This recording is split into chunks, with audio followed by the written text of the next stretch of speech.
his wife won't let him get an Expos tattoo. You're listening to Game Points with Matthew Ross on TSN 690.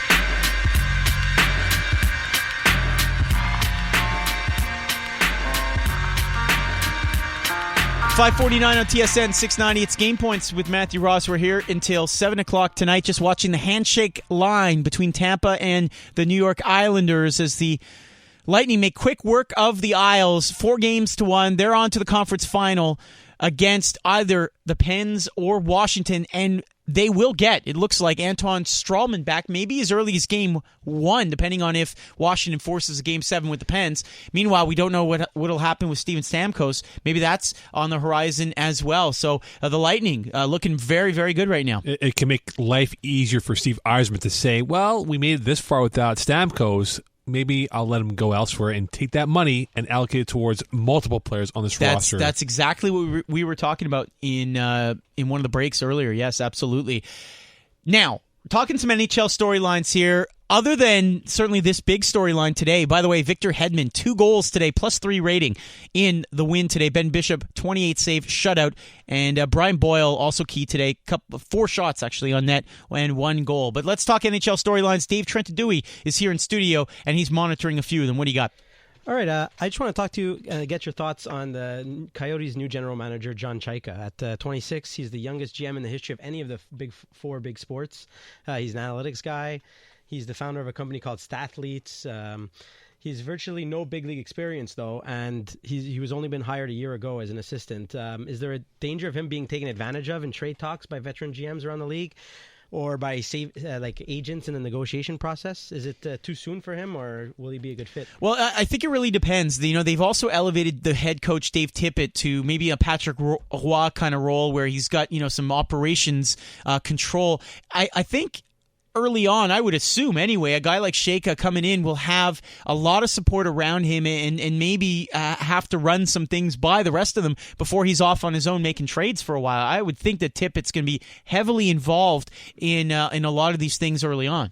I liken this to the Cleveland Browns when they hired Paul DiBattista and Sashi Brown to run their ops, or with the analytics angle to that. And some looked at the Browns as being a laughable joke. And still do. Still do right now. I think for the Coyotes, though, they have a base now built in with Duclair, with Domi, Ekman Larson, if he's still there on draft day, that they can say to themselves, let's go outside the box here and bring in a guy that could help elevate our team to become a playoff contender than a one and done, or maybe not even be near a playoff spot as they were this year.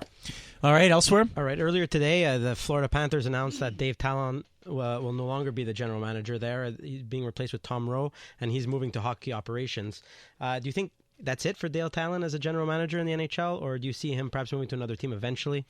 It's going to be an interesting scenario. I think Dale Talon may get a sniff if there's some kind of expansion in the next couple of years. I could see them bringing a guy in, because you look at his recent track record, right? He's involved in the first Chicago Blackhawks Cup run. He leaves there. Stan Bowman takes over. That we know the rest is history. But he had that track record. He comes to Florida, and he quickly gets that team into the playoffs. We know they had a couple of down years, but then they get back into the playoffs. So he's really shown a propensity to turn a franchise around. To get over the hump, maybe that's another story. So I could see him going to maybe one of those expansion teams. But if you're a guy like Talon, you got a cushy job, you're up in operations or whatever you said the role was, you're an older guy now, you're in a wonderful climate, your team is on the rise. I don't see any reason, and the pressure's off, I don't see any reason why he personally would want to go somewhere unless he has that adrenaline requirement, that rush of making trades. And not only that, though, no one knows that there's Florida hockey down in South Beach right now, but I think for the Panthers, what they've built with Talon, again, same thing. They have a great nucleus to go with for the next 4 or 5 years with this young core. And for Dale Talon now, what's out there? He can be patient, Matt. You're absolutely right about that. He can be patient for the time being and decide, maybe an expansion routes might be my way, but there will be GM jobs that will open up the next year or two that might entice him to go elsewhere and build a new project. All right, then the NHL Hart Trophy candidates have been released. Patrick Kane, Sidney Crosby, Jamie Benn. Who should win, who will win, and who would you like to see win? Wow, that's a great question. Obviously, Patrick Kane had the biggest year offensively of the three. You look at how deep Dallas was. They were a team up there the entire season, although Ben is the captain, so he's leading the way. I would say it's Sidney Crosby. I think with Malkin being out, the turnaround, the coaching changes, how Sidney really turned his team around. And you talk about it as a most valuable player award, right? Crosby had a bad start to the season. He turns it around, the team turns it around. So I would say Sidney Crosby. Patty Kane. From start to finish, been the most impressive player with the point streak early on in the regular season. Even though, again, they came up short against St. Louis, Patrick Kane was a lethal weapon for the Blackhawks offense, even with what they had to go through this year. I'll give him the nomination to win it this year. Game Points on TSN 690 as we talk a little NHL here. We're also monitoring what's happening in Atlanta, where the Cleveland Cavaliers are close to sweeping the Atlanta Hawks. They are 1 minute and 16 seconds away from doing so. 3-0 lead. It's 98-97 Cavs over Atlanta. There's a lengthy possession review right now going on in Atlanta.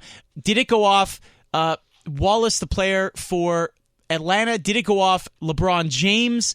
Who did it go off of? And so there's this major battle right now. The referees are just absolutely taking a long look at this. No, excuse me, not a possession review. It's a goaltending review. Was it goaltending? Was LeBron James blocked or not? So this is a huge swing. Could give the Cavaliers an extra couple of points. Could give them a 3-point lead.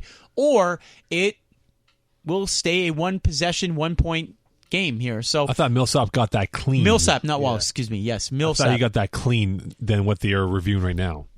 All right, so we'll find out momentarily here as the two teams look at it. Now, Dave, any other quick thoughts?